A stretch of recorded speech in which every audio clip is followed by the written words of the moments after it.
salpingitis sin pelviperitonitis.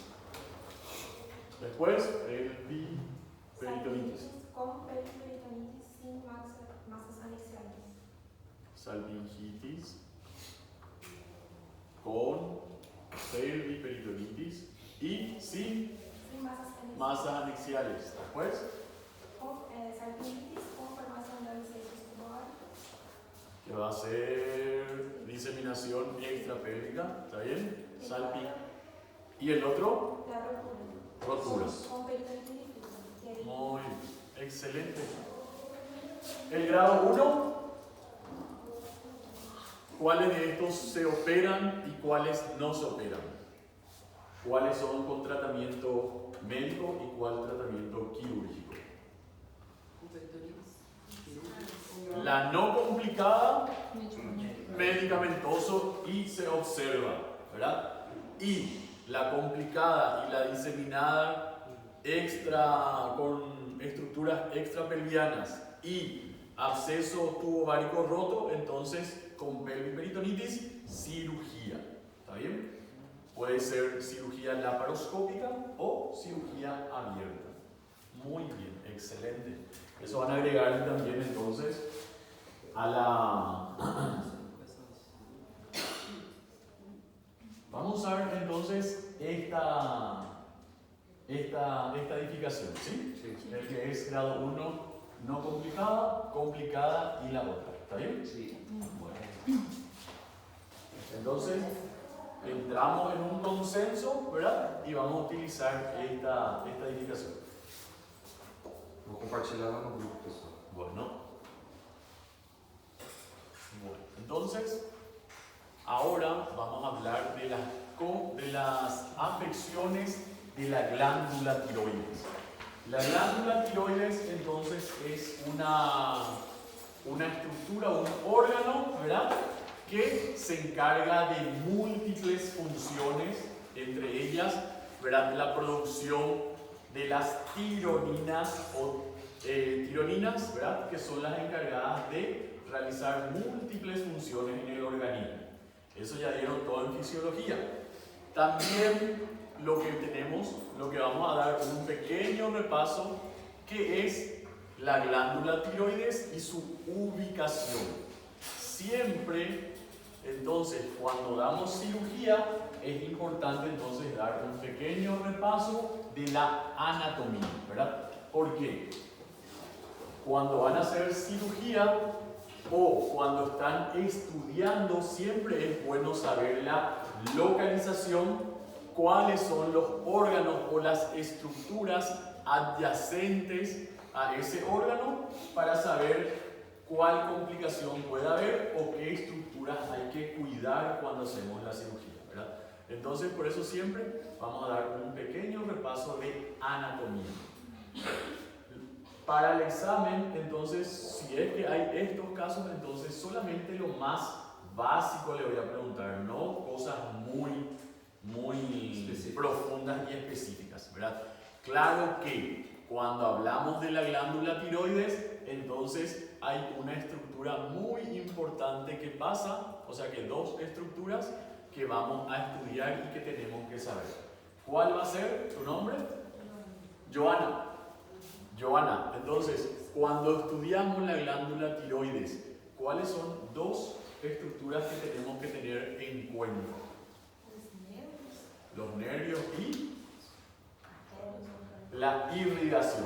La irrigación y la inervación de la glándula tiroides, ¿verdad? ¿Por qué? Porque ahí pasan la arteria tiroidea y los nervios laringeos recurrentes, ¿verdad? O el nervio laríngeo, que si es que lesionamos, entonces vamos a tener otras afecciones, ¿verdad? Por eso siempre entonces es importante, cuando estudiamos un órgano o una estructura, saber la anatomía, qué estructuras hay adyacentes para poder tener en cuenta, ¿verdad?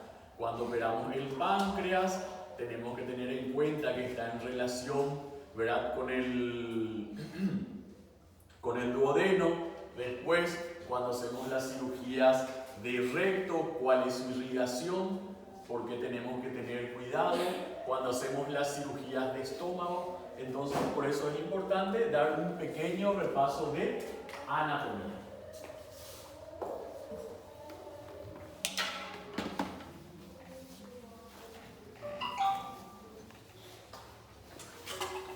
Bueno, otra cosa. ¿Dónde está ubicado la glándula tiroides? Parte central do cuello.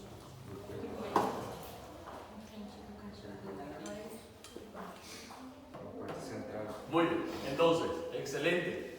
La glándula tiroides entonces se encuentra en la región anterior del cuello y un elemento importante o un punto de referencia es el cartílago cricoides, ¿verdad? Entonces, la glándula tiroides tiene que estar debajo del cartílago cricoides, ¿sí?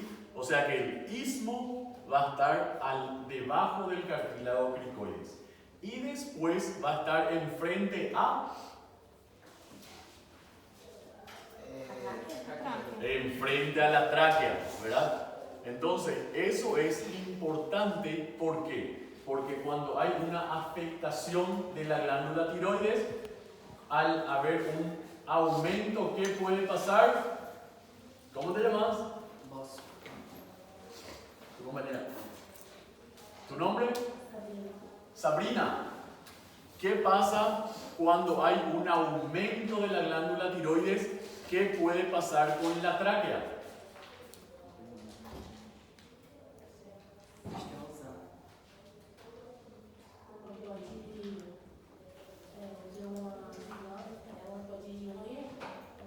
Puede haber una compresión de la tráquea y entonces hay dificultad respiratoria, ¿verdad?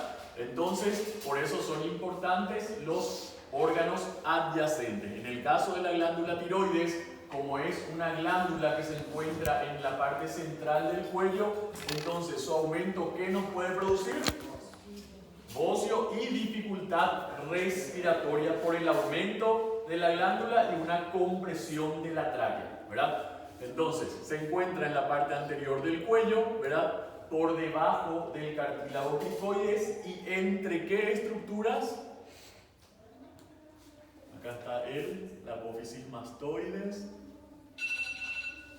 acá está la clavícula y acá está el esternón. ¿Cómo entonces se va a llamar este músculo? Esternocleidomastoideo, ¿verdad? Entonces se encuentra en la región interna de los músculos esternocleidomastoides. Que después vamos a ver que cuando hacemos la semiología del cuello, para hacer la semiología de la tiroides, muchas veces se le pide al paciente que gire el cuello. ¿Para qué? Para ubicar el músculo esternocleidomastoideo y entonces por dentro tiene que estar la glándula tiroides. ¿Está bien? A ver, Rebeca, mostrá un poco con tu compañera dónde está ubicada la glándula tiroides. Pasa acá, doctora.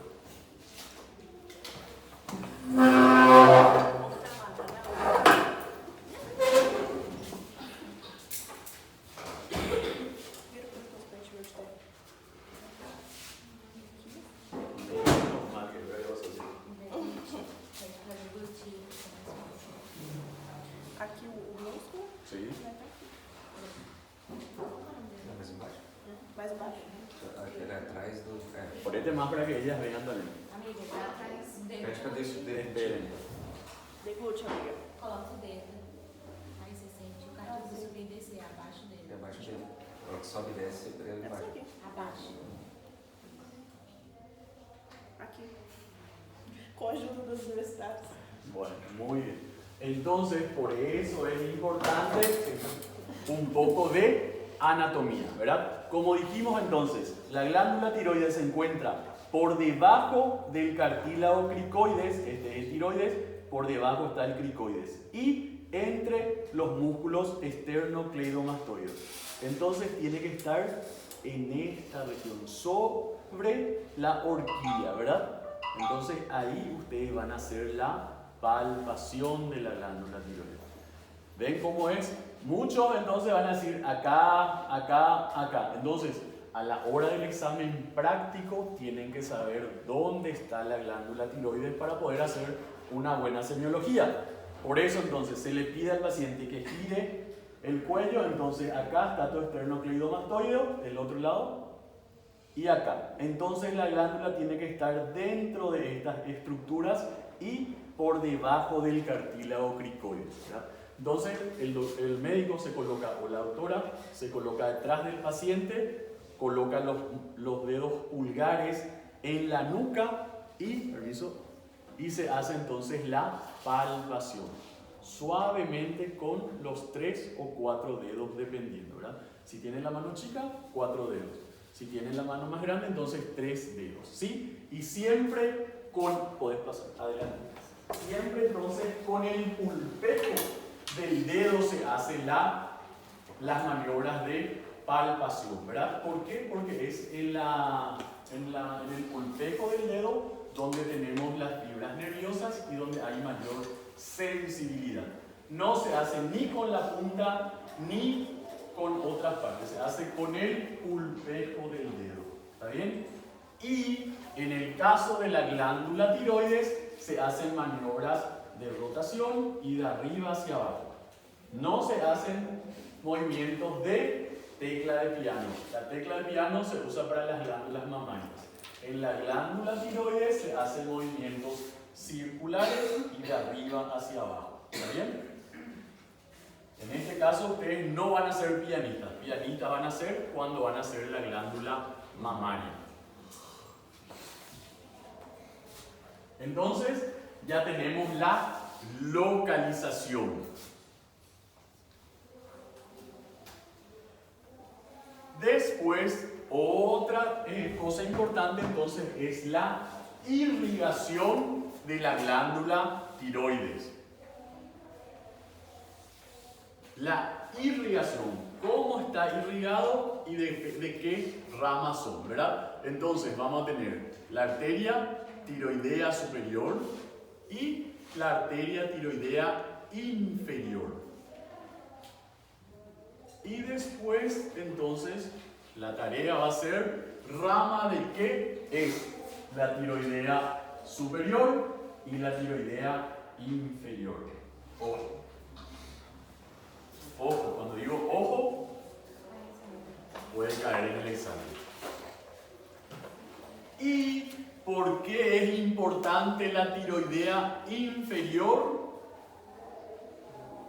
¿Por qué? Porque entre ella, ¿verdad?, va a pasar el nervio laríngeo, que es lo que tenemos que cuidar a la hora de la cirugía para no lesionar el nervio laríngeo. ¿Tu nombre cómo es? Sí, Pedro.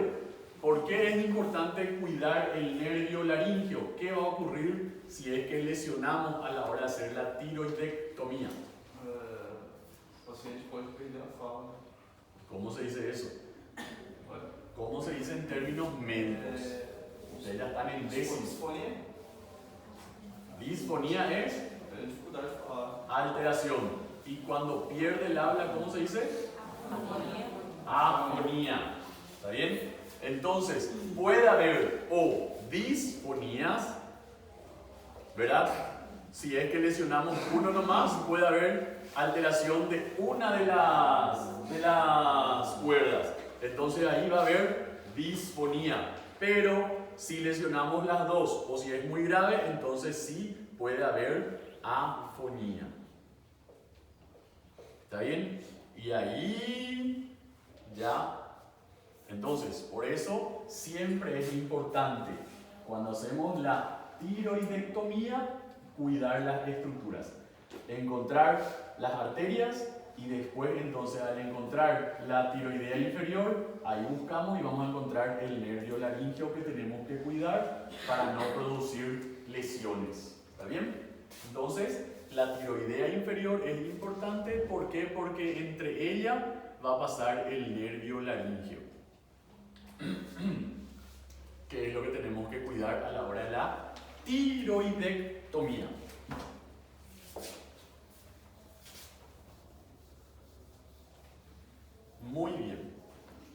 la parte de fisiología, eso ya ustedes dieron toda fisiología, ya no vamos a hablar acá.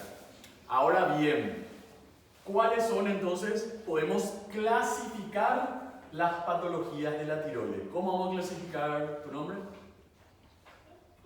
Lucas. ¿Cómo vamos a clasificar las patologías de la glándula tiroides?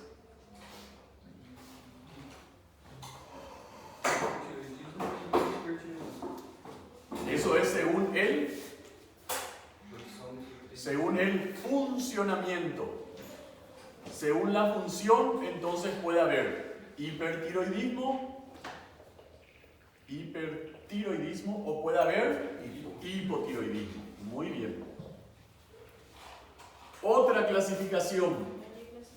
Benignas y malignas. Muy bien. Benignas y malignas. Excelente. ¿Hay diferencia entre hipertiroidismo y bocio? Nayara. ¿Hay diferencia entre hipertiroidismo y bocio, sí o no? Estou pensando. Eu tô pensando sim. ¿Cuál es la diferencia? Aí.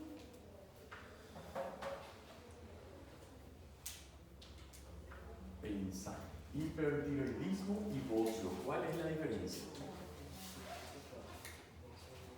Porque eu tô pensando o seguinte: o hipotiroidismo realmente é o aumento dos hormônios, é 3 para 4.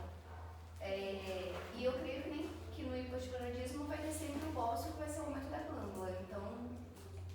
Muy bien. Entonces, sí, la diferencia entre bocio y el hipertiroidismo es que el hipertiroidismo es el aumento de la función de la glándula tiroides, ¿sí? Es el aumenta la producción de hormonas, ¿sí? Y el bocio solamente es el aumento de la glándula tiroides, ¿está bien? Entonces, bocio es el aumento de la glándula tiroidea y hipertiroidismo, adelante.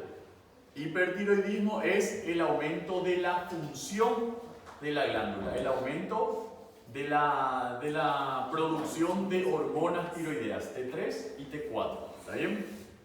Entonces, puede haber hipertiroidismo sin bocio. Entonces, o hay una enfermedad en la que hay bocio y también hay hipertiroidismo. Después, otra forma de clasificar cómo va a ser. Ya dijimos benigno. É sobre nódulos, né? Se é multinodular. Muy bien. Nodulares. Nodulares. O si no hay nódulos, ¿verdad? Si es que es difuso. Difuso. Y los nodulares se pueden clasificar otra vez en uninodulares o multinodulares. ¿Está bien? Entonces podemos clasificar también, ¿verdad?, las afecciones en nodulares y no nodulares, y difusos o no nodulares. Y las nodulares se pueden clasificar en uninodulares y multinodulares. ¿Está bien? Y entre ellas, bueno, ahora ya vamos a hablar de varias patologías. Hoy, Doutor, finalmente ele está vendo? ¿Qué? Lá em cima. uninodulares. Uni y multi.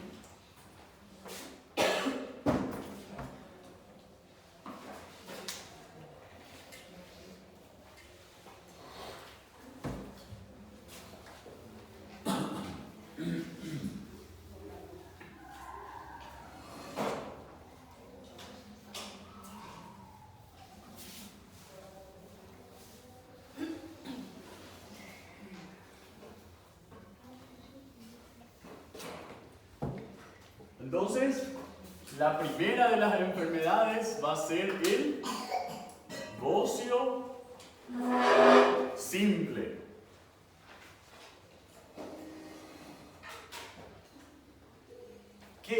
es el bocio simple? Es el aumento de la glándula. Después le voy a pasar la clase. Ahora la computadora no quiere andar, entonces vamos a dar la clase como los de antes, ¿sí? Entonces, ¿qué es el bocio simple? Es el aumento de la glándula tiroides. Puede ser por falta de yodo, ¿verdad? O puede ser, generalmente es endémico en ciertas partes, ¿verdad? O puede tener también características idiosincráticas que no se sabe el motivo, ¿verdad? Entonces, el bocio simple es el aumento de la glándula tiroides, puede ser por una de las causas. Entonces, ¿cuál va a ser? Es la falta de yodo, ¿verdad? Entonces ahí, como les dije, cuando estudian una patología, entonces la definición. ¿Qué es el bocio? El bocio es una enfermedad que se caracteriza por el aumento de la glándula tiroides, ¿sí? Donde se mantiene su funcionamiento hormonal, ¿está bien? La función hormonal está mantenida. Después puede haber una alteración. ¿Cuáles son las causas? Las causas pueden ser la falta de yodo. Después, ¿cuáles son las características, ¿verdad? Del bocio? Es que es una enfermedad endémica que puede producirse en algunas partes, ¿verdad? Y otra característica, ¿cuál es? Que se presenta más en mujeres, ¿verdad? Entonces es endémico y es más frecuente, mayor frecuencia en el sexo femenino. Mayor frecuencia en el sexo femenino. ¿Está bien? ¿Y cuáles son los síntomas que va a tener el bocio simple?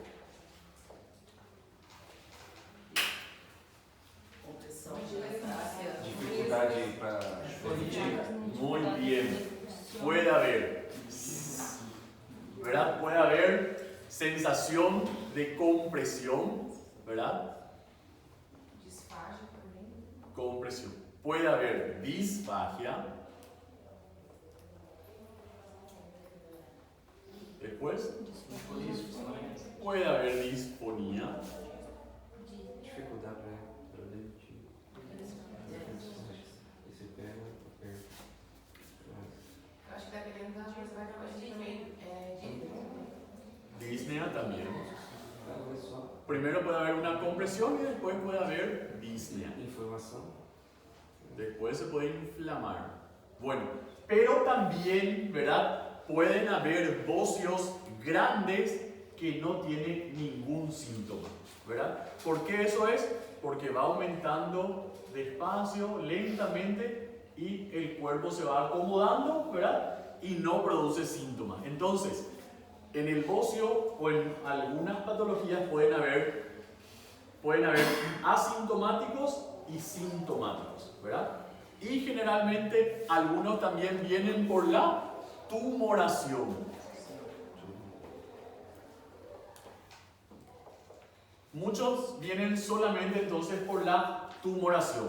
¿Qué le molesta? ¿Verdad? Que es una cosa grande que le molesta en el cuello, pero que muchas veces no tiene síntomas. O también puede tener síntomas y viene entonces por la tumoración, viene por sensación de compresión o disfagia o disfonía, ¿verdad? O dificultad respiratoria. ¿Está bien? ¿Y cuál es la diferencia entre disfagia y odinofagia? Muy bien, excelente. Con razón que ya están por terminar. Disfagia entonces es dificultad para deglutir y odinofagia es dolor al deglutir. Muy bien, excelente. ¿Y cuál vas a? Entonces, todos estos son los síntomas y puede haber complicaciones. ¿Cuáles pueden ser las complicaciones del bocio? Inflamação. Puede haber una inflamación después. no. Puede haber entonces una compresión mayor, ¿verdad? Y ahí sí ya producir problemas respiratorios y otra puede ir a hipertiroidismo, que es el bocio difuso. Puede ir a hipertiroidismo. Hipertiroidismo. Muy bien. Parecido. ¿Qué? Ya sé. Una prova. Muy bien. ¿Y cuál va a ser el tratamiento del bocio simple? Lu, Tiago. Tratamiento. Tratamiento. Ya tenemos los síntomas, las características, tenemos las Doses complicaciones. baixas de iodo. Muy bien. Vamos a iniciar entonces con tratamiento de iodo. Antes de eso tenemos que hacer el diagnóstico, ¿verdad? Primero tenemos que hacer el diagnóstico. ¿Cómo vamos a hacer el diagnóstico? Porque tenemos que saber si ese bocio es hiperfuncionante o es normofuncionante, ¿verdad? Entonces primero tenemos que hacer el diagnóstico. Ecografia e análise de função tiroideia. Vamos a empezar entonces con el laboratorio, ¿verdad? Primero entonces la función tiroidea. T3, T4, TSH.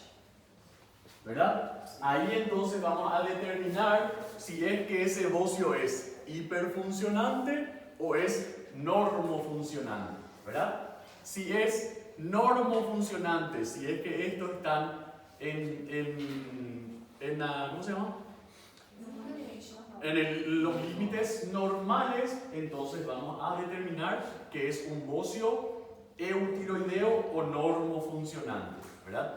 Entonces ahí tenemos el diagnóstico de bocio simple. Si es que esto teníamos alterados, entonces podríamos decir que es un bocio hiperfuncionante o hipertiroideo.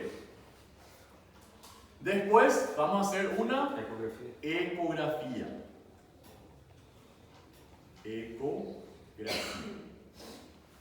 ¿Para qué hacemos la ecografía?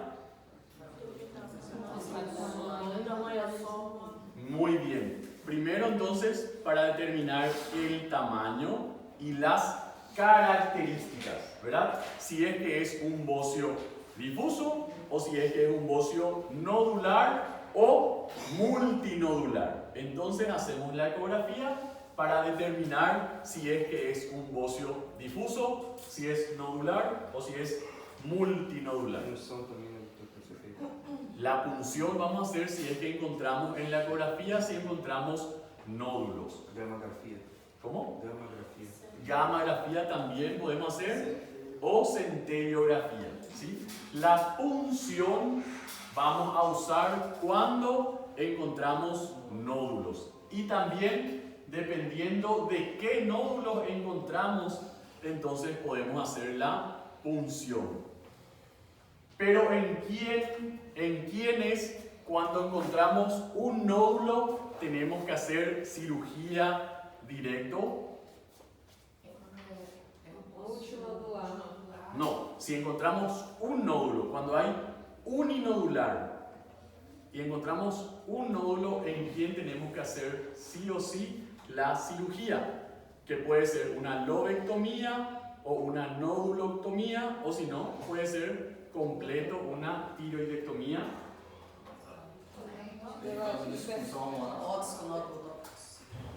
Malignidade? Pela hipersecreção, quando faz lá, que ele vai absorvendo o En el varón. En el varón, en el sexo masculino, cuando encontramos un nódulo, ¿verdad? Bueno, ahora ya se te... Ahora ya.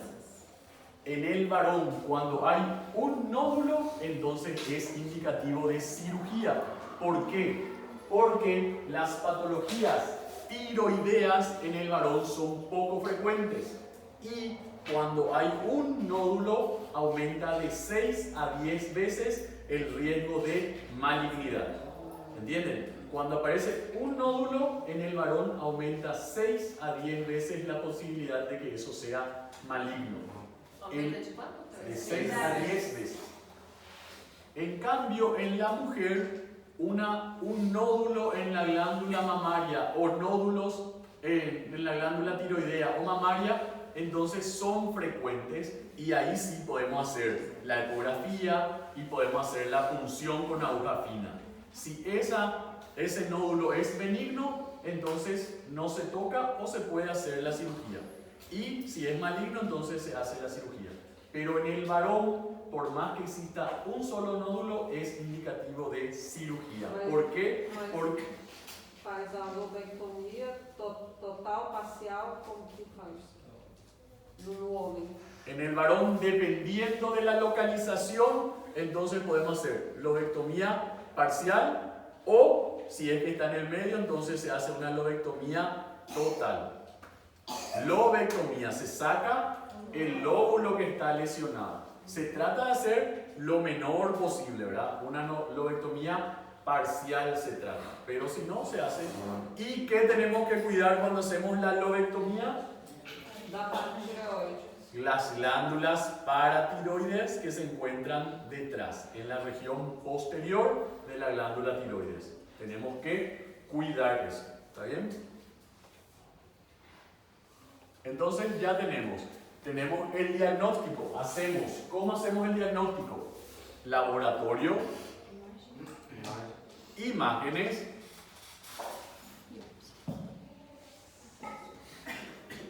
y estudios especializados. Y también la clínica, ¿verdad? Entonces, diagnóstico. La clínica, que es soberana. Estudios laboratoriales, estudios por imágenes y estudios especiales.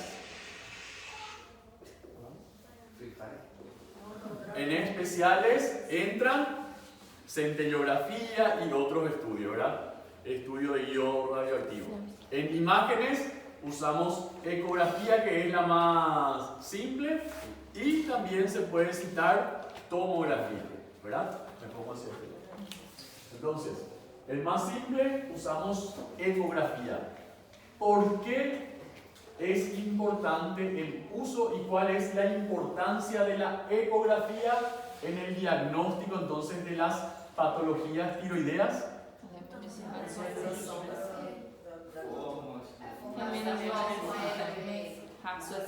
Primero, ¿tu nombre? Sí. Víctor. Entonces de a uno vamos a decir, ¿por qué es importante o cuál es la importancia del uso de la ecografía en el diagnóstico de las patologías? Estamos hablando de todas las patologías de la glándula tiroides. Para ver o tamanho, a quantidade da porção que está cometendo, o tamanho do bócio, da tireoide. Esa es una entonces, determinar el tamaño. A forma, se tem nódulos, se não tem. Tamaño y características. Otra característica, ¿tu nombre? No, ella. Isabela.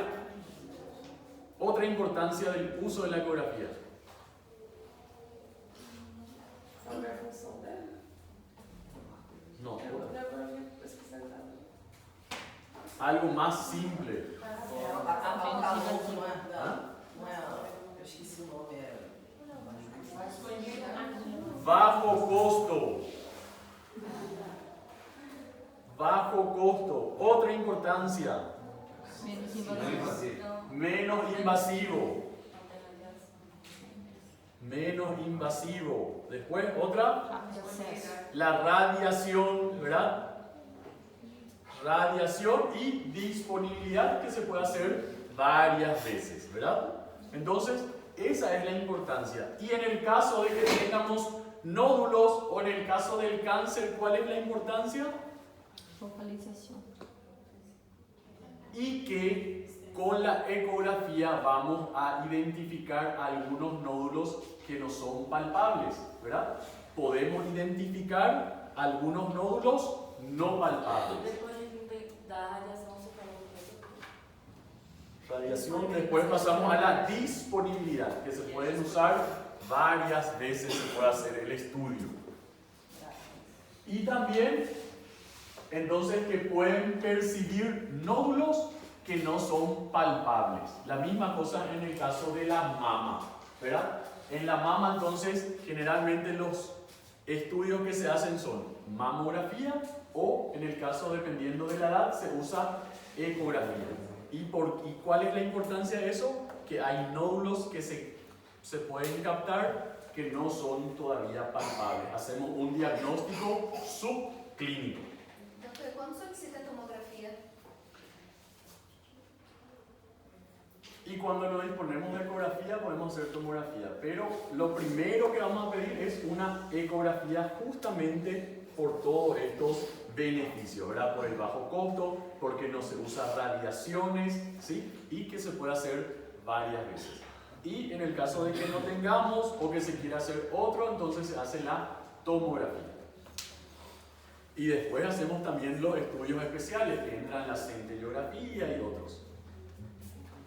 Pero generalmente con una ecografía, laboratorio y la clínica ya hacemos nuestro diagnóstico, ¿verdad? Pero esto entonces tienen que saber citar cuando se van en Estados Unidos, en Europa, eso, ¿no? Donde hay todas esas. Pero acá en Sudamérica, entonces por lo menos con la clínica, laboratorio y una ecografía ya hacemos un diagnóstico.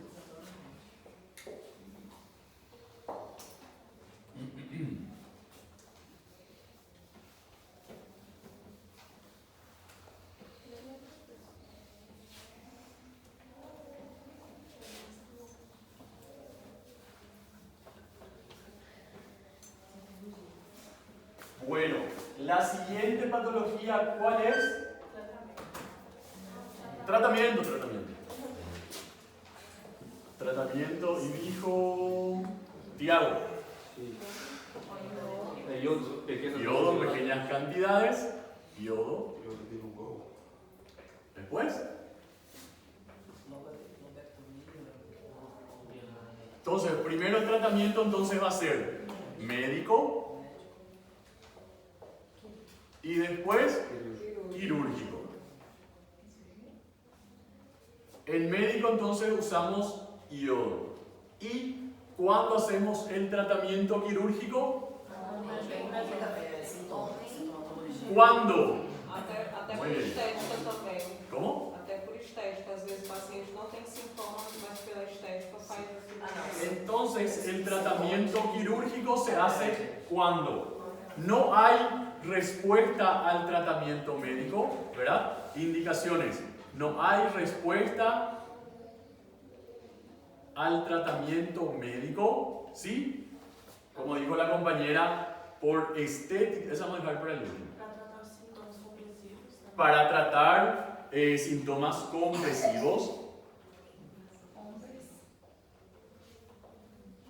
En los varones, si encontramos nódulo, sexo masculino, M es de masculino, no es M de mujer, ¿eh? Masculino, y por estética. ¿Está bien?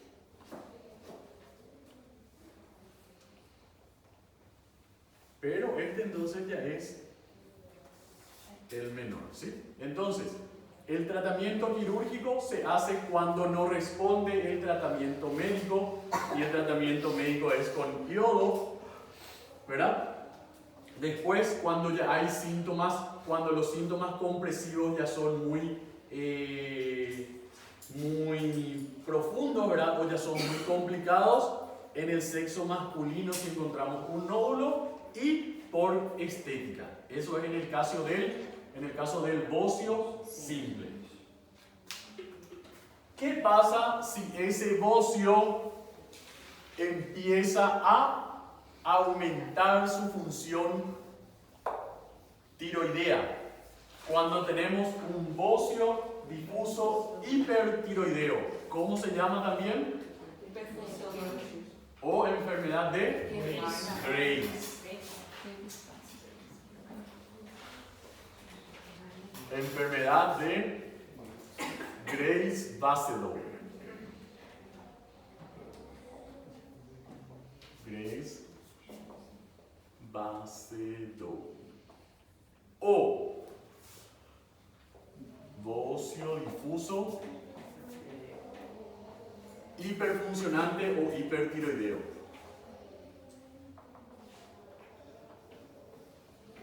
Funcionante o hipertiroideo.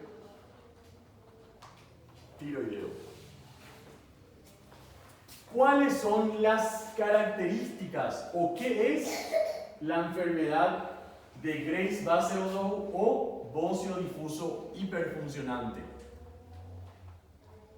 La que está delante de Víctor. Eloísa. Verónica. ¿Cuál es la definición de la enfermedad de Grace Basedow o bocio difuso hiperfuncionante?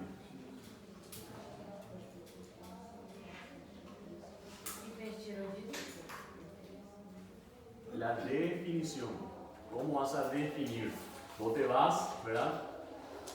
O sea que te vas en una reunión y te dicen, doctora Verónica, doctora Verónica, ¿qué es el bocio difuso? ¿O qué es el bocio? Si te dicen, difuso. ¿Cómo la vas a definir? Ya terminaste, ya hiciste tu formatura. Sobreprodução de hormônios tiroides. Transtorno autoimunitário. E cursa com aumento da glândula e por hipertiroidismo.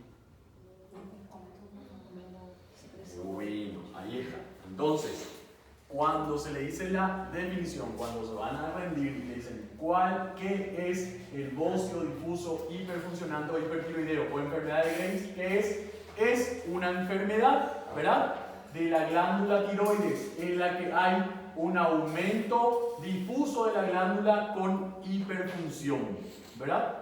Y después entonces van a decir las causas, ¿verdad? Las causas pueden ser, ¿cuáles pueden ser las causas? Autoinmunitario, después, y otro. Entonces, ¿cuál es la definición? Es una enfermedad de la glándula tiroides que se caracteriza por el aumento difuso con hiperfuncionamiento de la glándula o hipersecreción de las hormonas. ¿Está bien? Esa es la definición. Y después pueden hablar de las otras cosas, ¿verdad? Decir cuáles son las causas o la etiología. La etiología o causa entonces es autoinmune. Mais comum em mulheres acima de 20 anos, mas também Muy bien. Y después hablamos de las características. Más común, entonces, otra vez como dijimos, en las mujeres, ¿verdad? dos 20 anos. ¿Cómo? Acima dos 20 anos, né? Acima de 20 o 40. Entonces, mujeres en mayores de 20 años. Mayores de 20 años. De causa autoinmune, ¿verdad? Por alguna razón, ¿verdad? El organismo o la glándula tiroides entonces reacciona en contra y empieza a producir mayor secreción de hormonas. ¿Está bien? Esa es entonces la explicación. Por alguna razón, la glándula tiroides entonces actúa en contra de sí misma y empieza a producir mayor cantidad de hormonas tiroideas. Hay un aumento entonces de la T3 y T4. ¿Qué más? ¿Cuáles son los síntomas de la enfermedad de Grace? Ansiedade, irritabilidade, Fatiga, La mayoría entonces, perda de cabelo. muy bien, entonces van a haber signos de hipertiroidismo, que son ansiedad, después caída de cabello, pérdida de peso, igual alimentándose normalmente, ¿verdad? Hay pérdida de peso, en todo caso hay veces se come de más e igual hay pérdida de peso. ¿Qué más? En los hombres, agrandamiento de la mama. Puede ser nerviosismo, que es ansiedad, o igual nerviosismo. En el varón puede haber aumento de las mamas. Después, Intolerancia al calor. intolerancia al calor. ¿Cómo? Exoftalmia. Aumento de apetite. Exoftalmo. Después, mixedema pretibial. ¿Por qué estoy dando mixedema pretibial? ¿Por qué estamos anotando esto? Porque estos más uno va a formar ¿qué? La triada de Graves. Triada de Graves. ¿Cuál es la triada de Graves? Exoftalmo, mixedema y Hipertiroidismo. bocio con hipertiroidismo. Bocio con hipertiroidismo.